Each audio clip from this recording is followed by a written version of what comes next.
National Theatre of Scotland presents Alone Part 3. Sisters Isa and Betty share a Zoom call. Isa! Oh, look at your house. Isa! Betty, I'm here. Hiya. Hey, wait till I get these head. Oh, that's it now. There's wee Bobo. Hey, Bobo. Hello, Bobo. Oh, look at his wee jumper. Did you knit that? No, I can't knit. As my Jim says, I tried to knit a scarf and it looked like a fish tank.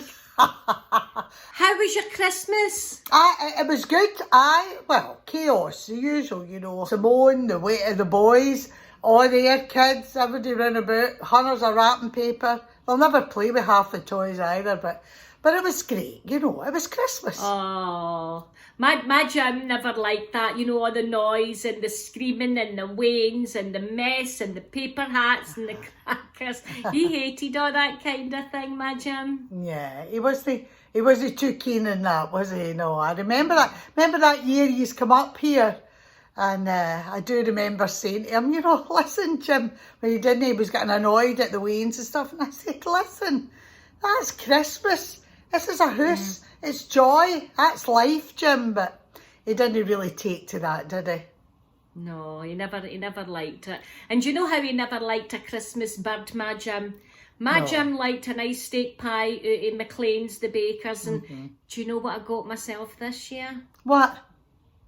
I got myself a beautiful turkey crown with cream sauce. Oh, where'd you get that? Out of Marks and Spencer's. Oh, treated yourself. Oh, you deserve that, Betty. You deserve it. Oh, I'm glad. We had it, didn't we? We ate it. Oh, we Bobo as well. And you know what else I did? Because you know how my Jim never liked an open flame. Oh, I remember that. Remember my mammy used to get the wee brandy pudding and she'd pour the sherry over it and burn it in the flambe. I did that as well. It was brilliant. And talking about an open flame, you know how Jim hated a candle in the flame? You got me that for my Christmas. Did you get it? Oh, I'm glad. I saw it and I thought of you, because I just thought of you being on your own and your first Christmas without Jim, and I just thought that would be nice to have a wee Christmassy smell round about the house, you know. And Isa, thank you so much. I never even sent anything up to Fort William. And don't be daft. You've got enough on your plate there, I'll tell you. I just wanted to say that I feel as though we kind of lost each other for that time, and you're my sister, and I just want to thank you for being there for me. Nah, I never felt I was there enough, you know. What did you do on Christmas Day then? Did Stephen get in touch with you? He did. My Stephen did a nice Zoom meeting with his lovely boyfriend. It was lovely. So you did that, and what, did you watch movies or something on the telly, or? Wait till you hear this. You know how I loved Live Aid? My Jim never wanted to hear it. It's no his. He likes different kind of music. Well, I always loved the Live Aid, and I never got to see the whole thing. My Stephen sent me a DVD of the Live Aid, and I put it on, and I sat there with my wee brandy. I got myself a wee hoff. Aye. And then I put it on, and see when Freddie Mercury went, "Eh-oh," I did, "Eh-oh," right back at him. Oh, that sounds brilliant. And you know, you've needed to do that for years, and I always felt it wasn't fair on you, because you were always full of life, and you were funny, and you know, you were always pretty when you were young and all of that. And then over the years, you always loved music. You loved going to gigs and concerts and all that. And not been to one in 40 years. I think the last concert I saw was the Osmonds. That's how long ago it was. I know, but we couldn't keep you away. And then you met Jim, and it was just like, because he didn't like it, you didn't want it anymore. So I'm really glad that you were sitting there in Christmas shouting at the top of your lungs. That's exactly what you needed to do, Betty. I'm pleased for you. That makes me feel better, because I worry about you. You know, I always have. It's been hard. It's my first Christmas on my own without my Jim, and you know. But Betty, can I tell you something? You look lighter. Aye. I don't mean weight-wise. I just mean your energy. When I'm looking at your face, you don't look as worried. I'm glad to see you looking so well. You know, I was on the Facebook. Aye. My Stephen got me an iPad. And your Simone sent me a link and I clicked on it. Mm-hmm. And it was a video of a lassie talking about coercive control. Betty wells up. Isa, it's like she was saying my life. She was talking about not being allowed to see her family, not getting to see her pals, not getting to have any of her own things. And I realised that I let that happen to me, Isa. You didn't let it happen.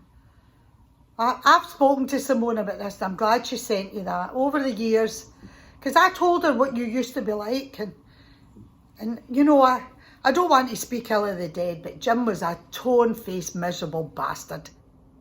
It was, Isa. Thank you, it was.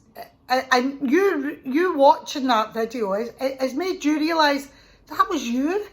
That was what he was putting you through. And I knew you always blamed yourself, but it's not about you. It was about him. But Isa, I can still hear his voice. See, when I go to get another chocolate biscuit, I can hear him. Oh, another biscuit, fatty. Isa, how do I get rid of his voice? Oh, Betty. I'll tell you. You need to find another voice in your head, and a voice that bloody likes you. I'll tell you what, the next time you hear Jim's voice saying something like that to you, you know what I want you to do? I want you to hear Freddie Mercury, and I want you to just, when you hear his voice, just turn and go, oh, oh, that's it. You do that and drown out his voice. Oh, well, when I'm going for a big bit of Christmas pudding and I hear that, oh, I'm just going to go, you know what, Jim? Oh, that's what I'll do. That's my wee sister. That's the Betty I knew coming back. It'll take you a while, Betty. It'll take you a while, but that's the start of it. And I just hope that thing Simone sent was helpful. You know, that it made a difference. And listen, I'll tell you what. See, this time next year, I want you to come to us. Or you can bring Bobo and bring Stephen. Stephen always loved coming up here. He used to come up and he could see his cousins and everything. That would be great if they... Stephen went up? Aye.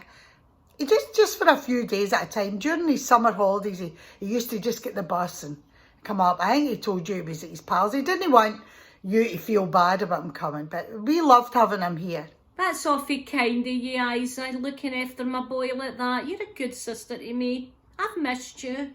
Well, you were a good sister to me. You still are, Betty. So I want you up here next year. Boxing Day, we'll be in our pyjamas, a box of celebrations, and we'll be watching a Doris Day film, the way we used to when we were young. Are you for it? You'll hear me coming on the bus. Oh, it's great to hear you do that, Betty. It's so great. And listen, I'll zoom you at the bells as well, right? Just before the bells. Say bye-bye, Bobo. Bye-bye. It's so great to see you, Betty. All the best. I love you. I love you too, Hen. I love you, Isa. Written, performed and filmed by Janey Godley and Elaine C Smith, with Honey the dog as Bobo. Editor James Alcock. Casting Laura Donnelly CDG. Technical advisors Seth Hardwick, Ewan McLaren, Richard Price and Aileen Sherry. Stage manager Anne Richardson, with thanks to Ashley Story, Bob Morton and Callum Smith. BSL performance interpreter Catherine King. Audio describer Chris McKiddie. Captioning James Alcock and Aileen O'Reilly. Produced by Aileen O'Reilly. Directed by Caitlin Skinner. Copyright National Theatre of Scotland 2020. nationaltheatrescotland.com. If you've been affected by any of the issues in Alone, you can contact Scotland's 24-hour domestic abuse helpline on 0800 027 1, 2, 3, 4.